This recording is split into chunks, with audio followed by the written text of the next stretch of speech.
예. 여러분들 얼굴을 보면 참 잘 지내셨는지 못 지내셨는지를 알 수가 있어요. 그러니 우리가 하나님과 동행하는 하나님의 백성으로 잘 지낸다는 사실을 항상 저뿐만 아니라 모든 사람들이 알 수 있도록 여러분들 좋은 것 우리가 함께 이게 나누면 행복하고 기쁜 것처럼 우리가 우리 삶 가운데 이런 기쁨들이 그냥 흘러 넘쳤으면 좋겠습니다. 오늘 본문 말씀을 통해서 복이 있나니 라는 제목으로 은혜를 나누려고 하는데요, 새로운 한 달이 시작이 되었습니다. 이 한 달 하나님께서 복 주실 줄 믿습니다. 제가 2023년도 제가 9월 첫째 주에 부름을 받고 이 자리에 섰습니다. 그때 여러분들이 얼마나 많이 환대를 해줬는지 너무나 행복하게 시작했어요. 막 웃음꽃이 피고요. 물론 지금 웃음꽃이 안 핀다는 이야기가 아니라 그때보다도 더 활짝 핀 그 느낌을 받아서 너무나 행복합니다. 제가 작년 6월 6일 날 면접을 보고 그리고 이제 수요 예배를 인도하고 나서 빨리 이사 오라고 해서 8월 30일 날 지금 하당에 자리를 잡게 됐어요. 8월 30일 날 자리 잡고 3일 만인가요? 주일이 되어서 제가 바로 사역에 들어와서 여러분들에게 인사를 했지요. 그날이 엊그제 같은데 저에게 1년이란 시간을 주셔서 너무나 감사합니다. 여러분들 함께 해주셔서 너무나 감사합니다. 그래서 저는 저에게 우리 영락교회 보내주신 너무나 감사해서 저는 최선을 다해서 말씀을 전하고 준비해야겠다라는 사명감을 가지고 항상 이 단위에 섭니다. 비록 부족할 수 있어요. 여러분들 부족할 수 있지만 언제나 그래왔듯이 사랑의 눈빛으로 잘 지켜봐 주시고 말씀이 선포되어지고 가르칠 때마다 여러분들 중요한 말씀들은 좀 잘 새기시고 그것을 마음밭에 잘 새기셔서 정말 한 주간을 살고 그것이 한 달을 살고 1년을 살아낼 수 있는 그런 소석이 되었으면 좋겠습니다. 오늘 우리가 읽은 본문 마태복음 5장 말씀을 시작해서 7장까지 말씀을 산상수훈장이다 라고 이야기를 합니다. 산 위에서 말씀하신 예수님의 살아있는 교육, 그 가르침이 산상수훈이에요. 이것을 다른 말로 산상보훈이라고도 표현하는데요, 산 위에서 가르치신 보배로운 말씀이다 라고 표현하기도 합니다.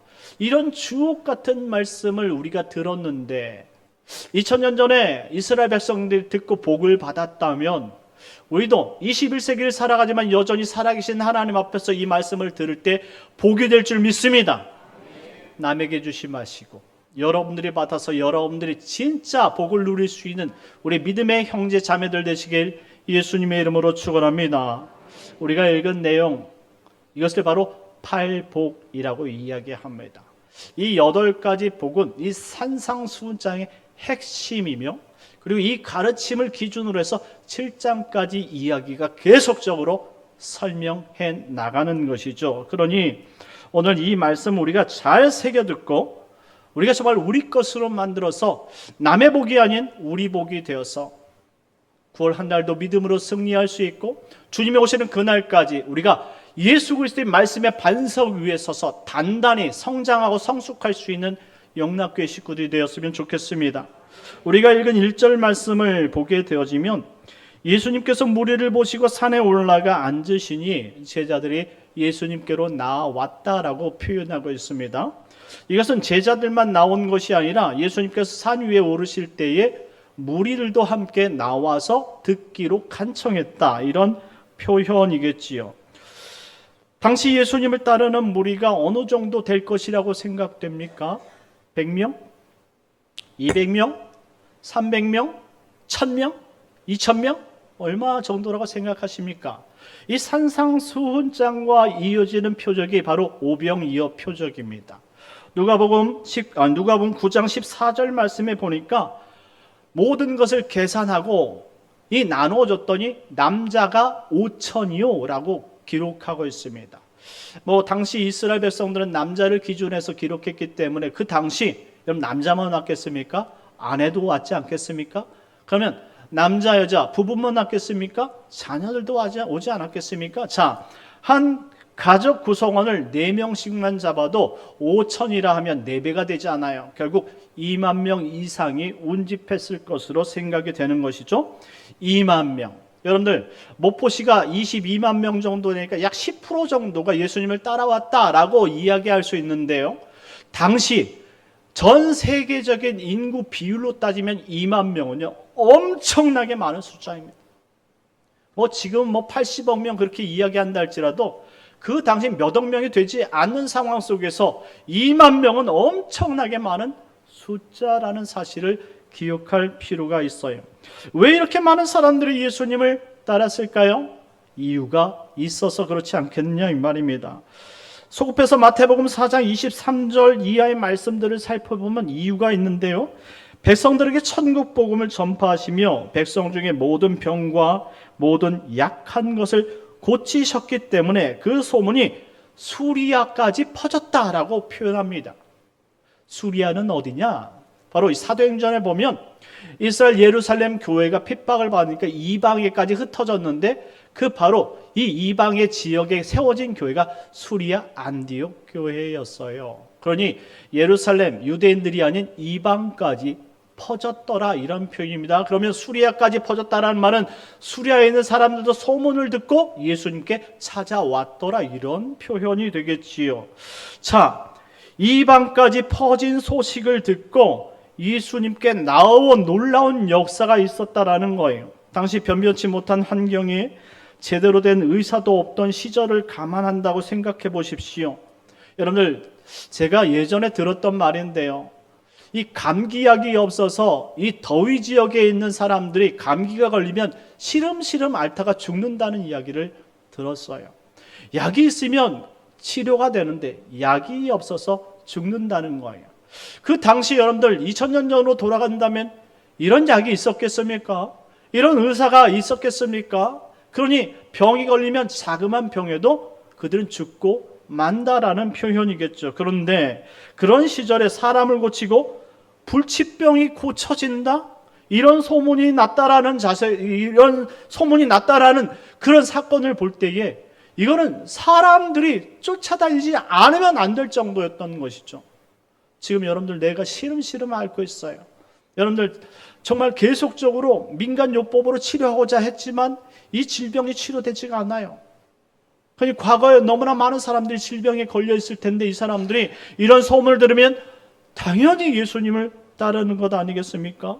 거기에 귀신을 쫓아내시고 생명의 복음을 가르치신다 말씀하시니 금상첨화가 아니겠느냐 이 말입니다. 오직 하나님만이 하실 수 있는 기적을 베푸시니 어떻게 사람들이 쫓지 않을 수 있냐는 표현이죠. 많은 무리가 예수님을 따라 이제 산에 올라왔습니다. 예수님의 말씀을 듣기 위해 이제 자리를 잡기 시작했어요. 그때 2절 말씀에 보니까 이렇게 기록이 되어 있습니다. 예수께서 입을 열어 가르치시되, 입을 열어 가르치시되. 여러분들 생각해 보십시오. 뭔가 좀 이렇게 맞지 않는 어색한 문장을 발견할 수가 있습니다. 보통 사람들은 입을 열어 가르쳤다라고 표현하지 않고 말씀으로 가르치셨다 이렇게 표현하는 것이 정상적이죠. 그런데 오늘 본문에 예수님께서 입을 열어 가르치셨다라는 거예요. 보통 입을 열었다 이런 표현을 사용할 때는 어떤 사건이 있을 때, 특별히 누군가 이 실말이 감춰진 것을 폭로할 때 사용되어지는 그런 문장들이라는 것을 생각해 본다면 오늘 예수님께서 입을 열었다, 감춰진 것을 폭로하셨다라는 의미를 담고 있는 거예요. 세상 사람들은 알 수 없지만 우리가 알 수 있도록 폭로한 사건, 그것이 바로 팔복이라는 사건입니다. 그럼 이 팔복 말씀이 우리가 자세히 들으면 우리에게 복이 될 줄 믿으시기 바랍니다. 자, 그렇다면 예수님께서 어떤 이 비밀스러운 말씀을 폭로하려고 입을 열었을까요? 입이란 단어가 이 스토마라는 단어예요. 스토마는 보통 사람의 말하는 기관을 스토마라고 이야기하는데 이것을 성경에서 사용 용례를 살펴본다면 입을 열었다라는 표현을 사용되어질 땐 사람에게 하나님께서 말씀을 주실 때 대언케 하셨다 이렇게 사용할 때 입을 열었다라고 그렇게 사용했다라는 거예요. 내 말이 아니라 하나님께서 어떤 뜻을 베풀어 줄 때에 그 사람의 입을 열어서 대언하는 것이 입을 열었다라는 의미겠구나라는 거예요. 그러니 오늘 예수님께서 산 위에서 말씀하시는 것은 인간 예수님으로서의 말씀이 아니에요. 이 땅에 택한 백성들을 구원하시기 위해서 이 땅에 성육신하신 하나님으로서 지금 말씀을 열으셨다라는 그런 표현이 되는 줄 믿으시기 바랍니다. 이런 비밀스러운 일을 선언할 때에 듣는 자가 되고 깨닫는 자가 되어서 그것을 내 것으로 만드는 것이 얼마나 귀중한지 오늘 팔복을 통해서 여러분들이 알았으면 좋겠어요.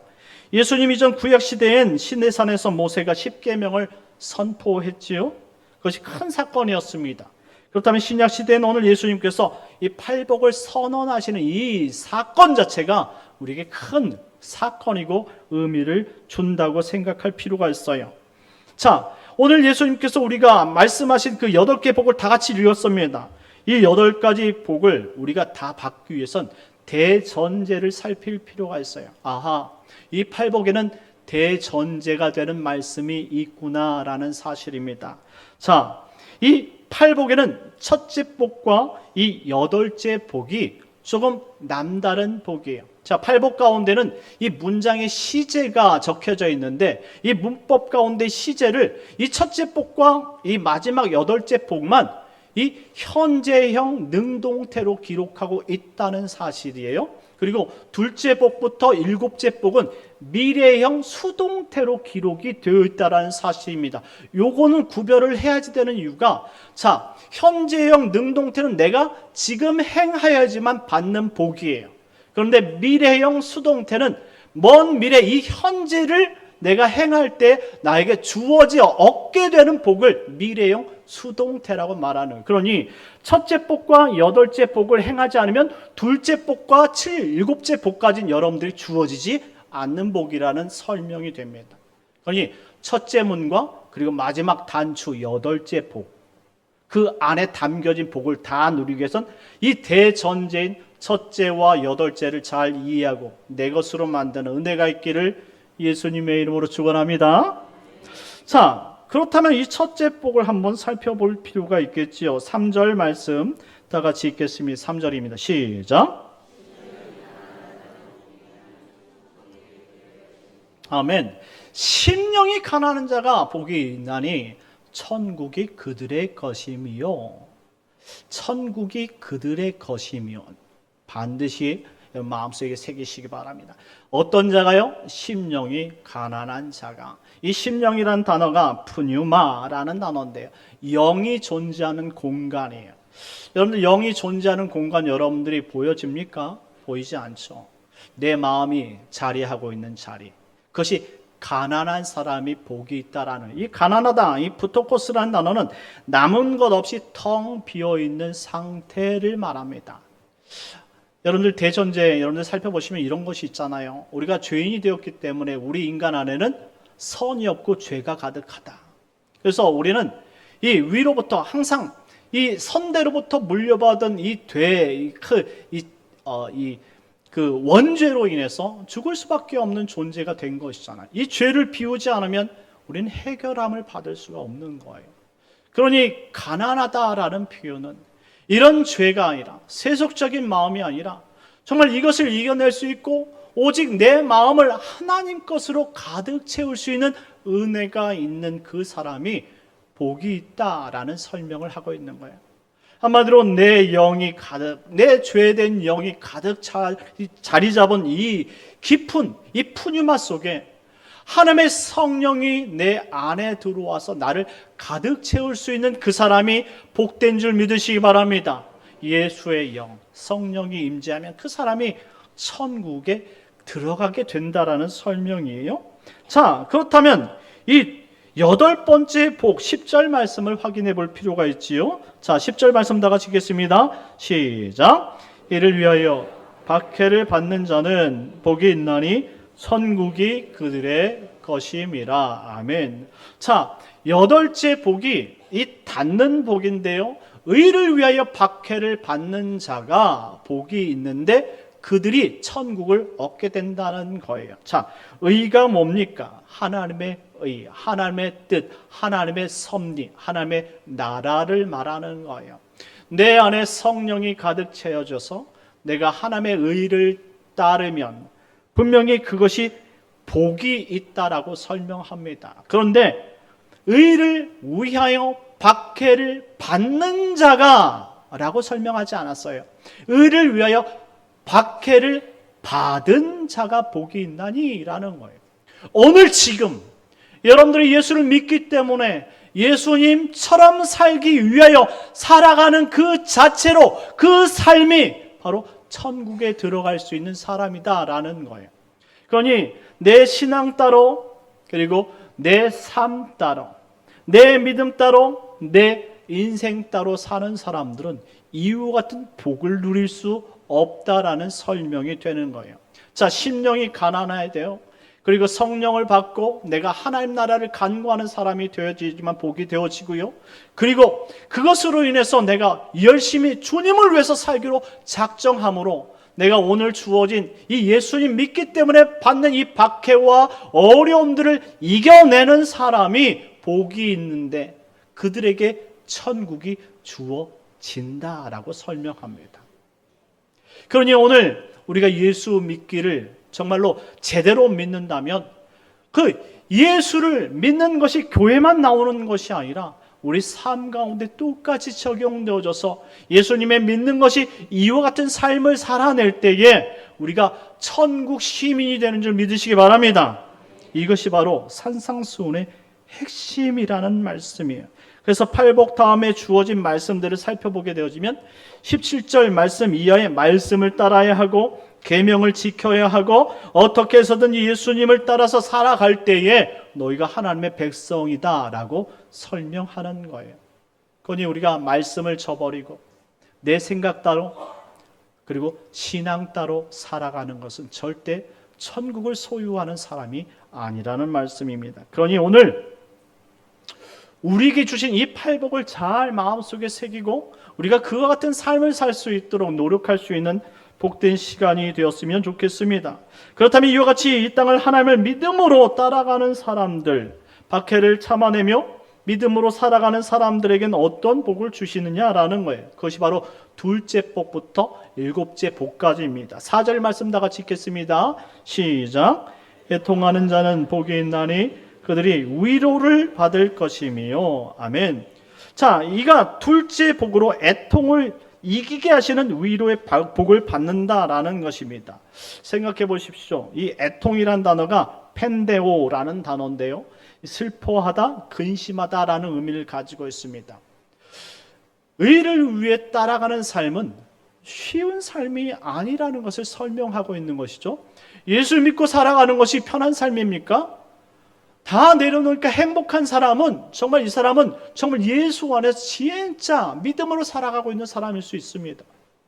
그런데 오늘도 여전히 정말 내 것을 챙기고 나를 위해서 고민하고 나를 위해서 연구하는 사람들은 예수님을 따라가기를 주저할 수밖에 없는 거예요. 아주 내가 해야 될 것이 많고 내가 바라는 것이 많으니까 주님 것보다는 내 것을 챙겨야 되는 상황들이 너무나 많아지기 때문이죠. 그런데 예수 믿기 때문에 포기해야 되는 것이 하나 둘씩 늘어간다면 너무나 힘들고 슬픈 것이죠. 하지만 이것을 뒤집어서 나에게 믿음의 확신이 있다면, 정말 의를 위해서 박해를 받는 것이 천국을 받는 길이라면 그것을 위해서 애통할 때에 그것이 우리에게 복이 된다는 사실을 가르쳐 주고 있다 이 말씀이죠. 그러면서 애통하는 자가 복이 있나니 그리고 그들이 위로를 받을 것이다 라고 설명합니다. 이 위로하다라는 단어가 파라칼레오라는 단어인데요, 부르다, 함께하다라는 의미를 가지고 있어요. 한마디로 결국 그 위로는 내가 함께함으로 말미암아, 성령이 나와 함께함으로 말미암아 내가 이기는 것이 아니라 하나님께서 이기게 하신다는 사실을 깨닫게 된다는 말입니다. 내가 신앙하는 것 같지만 결국 하나님이 나에게 찾아오시면 내가 그분으로 인해서 그분이 나를 정말로 이와 같은 무게의 짐을 벗어날 수 있도록 함께 하시고 위로해 주시는 줄 믿으시기 바랍니다. 이게 바로 예수 믿는 복이에요. 그러니 먼저 두려워할 필요가 없어요. 지레 겁먹을 필요가 없다는 말씀입니다. 예수 믿는 길이 너무나 빡빡하고 그리고 그 길이 협착하고 너무나 비좁고 힘든 것처럼 생각될지 몰라도 막상 주님과 동행하면 그것처럼 편하고 그것처럼 행복한 길이 없다는 사실을 알게 된다는 것이죠. 이것이 위로함입니다. 자, 5절 말씀을 다 같이 읽겠습니다. 5절입니다. 시작. 온유한 자는 복이 있나니 기업으로 받을 것이며. 아멘. 이것이 바로 셋째 복인데요, 온유한 자가 결국 땅을 기업으로 받는다는 복이에요. 자, 오늘 땅이라는 것을 언급해서 우리가 생각해 볼 때, 우리가 예수를 잘 믿으면 이 땅에 내가 어떤 큰 땅을 주시려나 보다 이렇게 생각할 수 있는데요, 그런 말이 아니에요.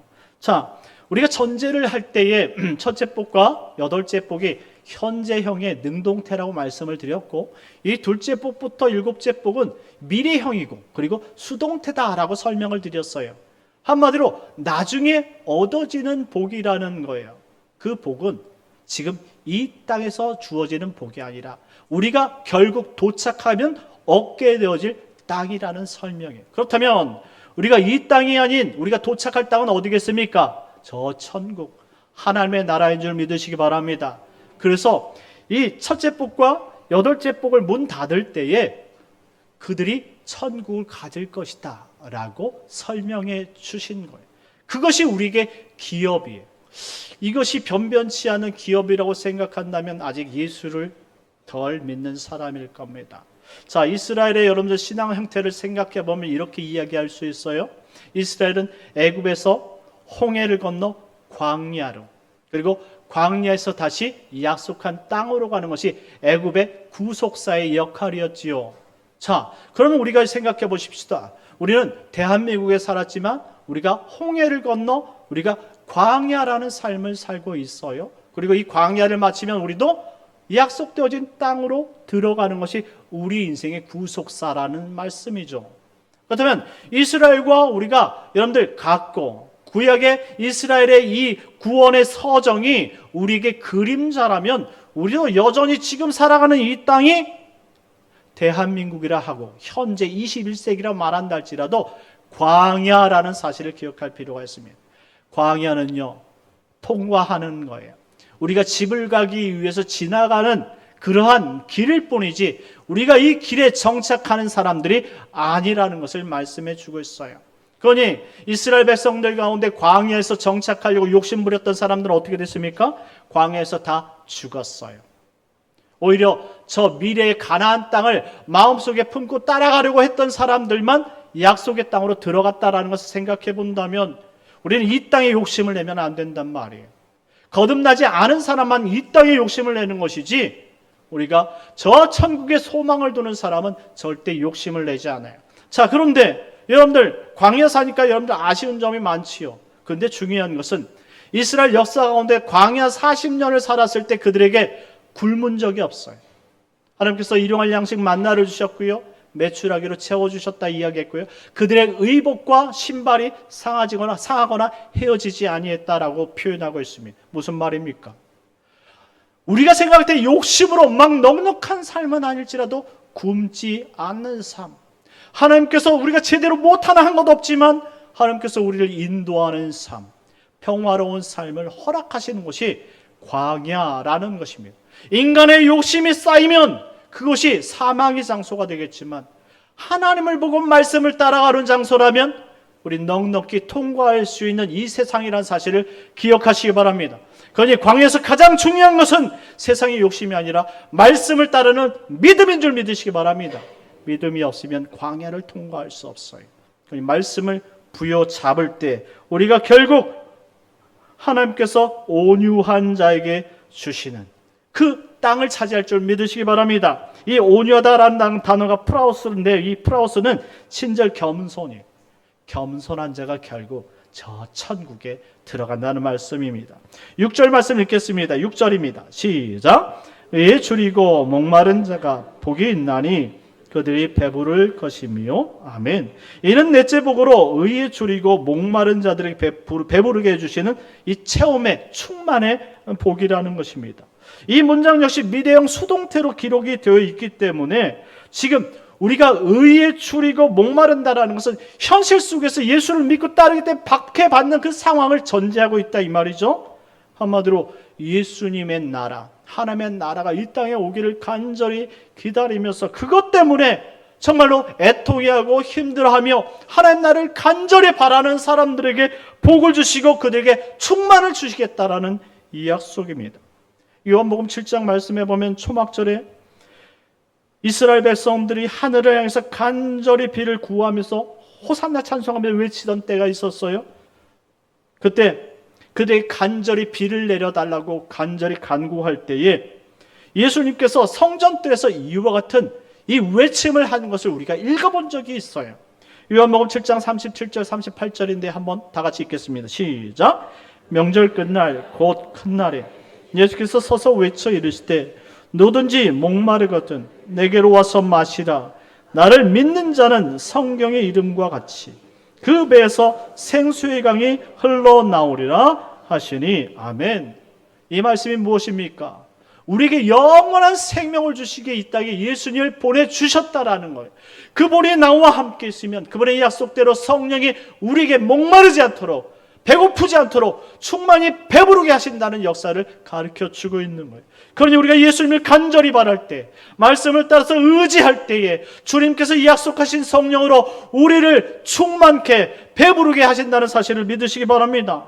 그러니 우리가 이 광야를 통과할 때 우리가 딴 행동, 배고프다고 탈선하고 이탈하고 가출하지 않기 위해서는 성령 충만한 방법 외에는 없다라는 거예요. 말씀으로 충만하십시오. 기도로 충만하십시오. 하루하루를 주님 말씀으로 채워나갈 때 여러분들이 딴 길이 아닌 저 가나안을 향해서 약속하신 천국을 향해서 걷게 될 줄 믿습니다. 그리고 7절 말씀 다 같이 읽겠습니다. 7절입니다. 시작. 긍휼히 여기는 자는 복이 있나니 그들의 긍휼이 아멘. 다섯째 복으로 긍휼을 베푸는 자가 긍휼히 여김을 받는 복이다라는 것입니다. 긍휼이 무엇입니까? 이 긍휼이란 단어가 엘레에몬이라는 단어인데요. 자비, 용서라는 것입니다. 이것은 우리 이 땅에 예수님의 성품을 의지하고 신앙의 삶의 자세를 말하는 내용입니다. 우리가 의를 위해서 살아간다라는 것은 내 생각과 내 마음으로 살아가는 것이 아니라 예수님의 말씀을 바탕으로 해서 예수님의 뜻과 예수님의 삶을 내 삶 가운데 적용하는 삶이어야 된다는 거예요. 예수님께서 이 땅에서 우리에게 보여주신 그런 성품과 삶은 어떤 삶입니까? 자비, 용서 아닙니까? 예수님 우리에게 자비를 베풀어 주시고 용서를 베풀어 주셨기 때문에 우리를 찾아오신 것이고 우리를 위해서 십자가에 달려 자신의 그 생명을 우리에게 주실 수 있었던 것입니다. 우리를 사랑하지 않는다면, 우리를 용서하지 않으셨다면 이 자리에 하나님께서 어떻게 내려오셔서 2000년 전에 십자가를 짊어지시고 우리를 위해 죽으실 수 있느냐 이 말입니다. 여러분을 사랑하기 때문에 그것이 가능한 것 아니겠습니까? 그런 예수님이 우리 안에 들어와 있다면 우리는 의를 위해서 박해를 받는 과정 속에 의를 위해 무슨 삶을 살 수 있다 이 말입니까? 우리도 여전히 예수님을 닮는 삶을 살아갈 수 있다는 말씀이 아니겠느냐 이 말입니다. 그러니 긍휼을 베풀어 보여야 한다는 것입니다. 예수님의 모습, 용서하는 삶을 보여줘야 된다는 사실입니다. 예수님께서 이 마태복음 5장 말씀을 마치고 6장이 되어지면 여러분들 9절부터 13절까지의 말씀을 통해 주기도문을 가르쳐 주십니다. 이렇게 기도하라 라고 말씀하시면서 그것이 끝날 때 14절 15절 첨언하시는 부분이 있는데 이렇게 이야기합니다. 너희가 사람의 잘못을 용서하면 너희 하늘 아버지께도 너희 잘못을 용서하시려니와 너희가 사람의 잘못을 용서하지 아니하면 너희 아버지께서도 너희 잘못을 용서하지 아니하시리라. 기억하시기 바랍니다. 예수님의 성품이 우리 안에 들어오면 나타나는 성품 가운데 용서, 자비, 긍휼이 우리에게 나타난다는 사실입니다. 용서하지 않고 예수 닮았다 이야기하지 마십시오. 자비를 베풀지 않고 그리고 긍휼을 베풀지 않으면서 서로 사랑한다 이야기하지 마시란 말씀입니다. 혹시 오늘 이 자리에 앉아서 예배하지만 우리 가운데 아직 용서하지 못한 사람이 있습니까? 남편이라든지 아내라든지, 그리고 정말 부모를 대항하는 자식들을 아직도 용서하지 못한 부모가 있다면 예수님의 사랑으로 긍휼을 베풀고 자비를 베풀고 용서하는 것이 그들에게 예수님을 선물해 주는 길인 줄 믿으시기 바랍니다. 용서하십시오. 8절 말씀 다 같이 읽겠습니다. 8절입니다. 시작. 마음이 청결한 자는 복이 있나니 그들이 하나님을 볼 것이며. 아멘. 이는 여섯째 복으로 마음이 청결한 자에게 주시는 하나님의 복, 대면의 복입니다. 여러분, 오늘 나오실 때 거울을 안 보고 나오신 분 계십니까?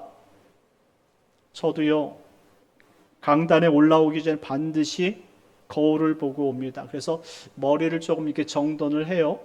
근데 좀 안타까운 것은 저기 카페를 지나서 문을 열고 들어올 때 바람이 쌩 불면 제 헤어스타일이 어떻게 되는지 잘 몰라요. 비로소 저게 비춰졌을 때 제가 헤어스타일을 보게 됩니다. 근데 막 바람이 오면 막 머리가 막 헝클어져 있잖아요.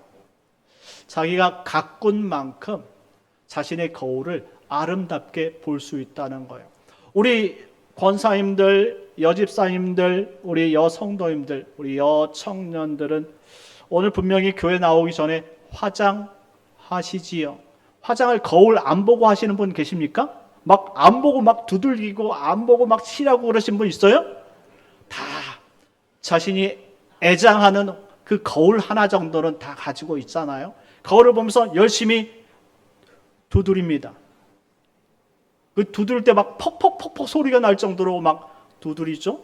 한 30분이 지나면 이뻐지고 40분 지나면 아름다워지는 것을 제가 날마다 확인을 합니다. 그렇습니다. 그때 거울을 볼 때에 우리 여성도님들은 이쁘다, 됐어, 이제 교회 가야지, 이런 자신의 뿌듯함과 확답을 받고 나오는 것 아니겠어요? 우리 남자 성도님들도 그렇잖아요. 적어도 양복을 입고 여러분들 다 면도도 하고 화장을 좀 하고 그다음에 머리도 가지런히 하고 나서 거울을 보고 이 자리에 함께 하시는 거예요. 자신이 꾸미고 투자하고 헌신한 만큼 거울에 비춰진 나의 모습은 더 단단하고 자신 있고 아름다워지는 거예요. 멋진 것이죠. 그리스도인에게서 이와 같은 사실을 발견해야 되는 거예요. 성경을 다른 말로 바로 이 거룩한 거울이라고 말합니다. 거룩한 거울. 성경을 통해서 처음엔 우리 죄를 보게 되어지지만 우리가 성경을 통해서 점점 말씀을 따라 행하다 보면 그것이 죄가 의가 되어지고 그 의로 내가 예수를 닮아가는 거예요. 그리고 내가 쏟아서 점점 말씀을 따라가서 힘들지만 피곤하지만 그리고 상황 자체가 너무나 안 됐지만 그것을 이겨내면서 내가 행하고 행할 때 성경 말씀대로 그것이 나의 삶 가운데 적용되도록 열심히 노력할 때에 그 성경을 통해 내 자신을 바라봅니다. 그때는 내가 더 이상 나로 보이지 않고 예수 닮은 내가 되어 있는 것이죠. 정결한 자가 하나님을 만난다. 한마디로 이 정결하다라는 이 표현 자체는 카다로스라는 단어로 깨끗하다라는 것입니다. 나의 죄를 말씀으로 계속 죽이고 하나님의 말씀대로 계속 살고 또 살고 또 살아내면 결국 성경을 통해서 비춰진 나의 모습은 어느덧 나는 사라지고 예수만 남는 줄 믿으시기 바랍니다. 이게 바로 우리가 예수를 대면하는 복이에요. 그러니 말씀으로 깨끗해져야 되고요. 말씀으로 거룩해져야 되는 것입니다. 그리스도인의 아름다움은 하나님의 말씀을 채우고 또 채우는 거예요. 이것이 반복되다 보면 어느덧 사람들이 우리를 보고 이렇게 얘기합니다. 사도 바울과 같은 사람, 예수님 닮은 사람, 나도 저분 닮고 싶어. 존경의 모델이 된다는 말씀입니다. 9절 말씀 다 같이 읽겠습니다. 9절입니다. 시작. 화평하게 하는 자는 복이 있나니 그들이 하나님의 아들이라 일컬음을 받을 것이며. 아멘. 오늘 팔복 첫 번째 복과 여덟 번째 복은 소개했으니까 오늘 마지막 일곱째 복입니다. 화평하게 하는 자의 복은 양자됨의 복이에요. 양자됨의 복. 참 이것은 중요한 내용이죠. 여러분들, 화평하게 하는 자, 에레노포이오스라는 단어는 평화를 만드는 사람이에요. 어떤 사람이 평화를 만드는 사람이냐면 예수 닮아낸 사람이 평화를 만들어내는 거예요. 여러분들, 개혁주의의 성화의 9가지 단계를 제가 언급해 드린 적이 있어요. 소중회, 신칭수, 성견령. 소명을 받고 중생하며 회개를 하고, 그 다음에 신앙을 갖게 되어지고, 그 다음에 칭의, 그 다음에 수양. 칭의를 받으면 아들 되어진다라는 것이죠. 아들 되어지면 성견령, 성화에 이르고, 그리고 나서 견인 되어져서 끝까지 하나님의 영화의 자리까지 이른다는 것이 개혁주의의 이 9가지 구원의 서정입니다. 그런데 신칭수, 신앙을 가지고 칭의를 받으며, 그 다음에 그 칭의를 받을 때 우리가 양자된대요. 수양, 양자된대요. 한마디로 우리가 이제 믿음을 갖게 되어지면 양자되어졌다라는 얘기예요. 근데 우리가 여덟 번째 복이, 여러분들, 의를 위해 박해를 받은 자는 복이 있나니? 이게 현재형이에요. 내가 지금 주님을 위해서 말씀 때문에 박해를 받고 참아낸다면 그 사람은 바로 일곱 번째 복, 하나님의 아들이 된다고 칭하는 것. 한마디로 박해를 받는 그 자체가 내가 아들 되어짐의 하나라는 사실이죠. 그러니 하나님은 우리에게 말씀합니다. 오늘도 천국을 소유한 사람은 예수 때문에 박해를 받은 사람이에요. 예수 때문에 말씀을 실천하는 사람이, 힘들어도 그 말씀의 자리를 지키고자 노력하는 그 사람이 천국을 소유한 사람이에요. 그 사람이 힘들고 어렵고 여러 가지 아픈 일들이 많겠지만 그 과정들을 통해서 결국 천국이 너희에게 임할 것이란 사실을 갖게 되는 믿음을 얻는 것이죠. 사랑하는 성도 여러분, 인내는 쓰고 그 열매는 달다는 말이 있습니다. 신앙의 과정은 매우 힘듭니다. 어렵습니다. 지키고 만들어가는 건 너무나 힘든 거예요. 내 자존심을 굽히는 것, 세상 입장에서 따져본다면 내가 저 사람보다 못한 게 뭐가 있어, 왜 머리 숙여야 돼, 이렇게 이야기할 수 있겠지만 예수님은요, 예수님은 하나님이신데 여러분을 위해서 십자가를 짊어지셨잖아요. 그것을 깨닫는다면 양자됨이란 내 자신을 죽이고 주님을 따르는 것입니다. 내 자신을 버리고 주님을 덧입는 거예요. 이럴 때 주님께서 우리를 복 주시고 결국 우리를 천국으로 인도하게 되는 줄 믿으시기 바랍니다. 이와 같은 은혜가 여러분들에게 가득 넘치길 예수님의 이름으로 축원합니다.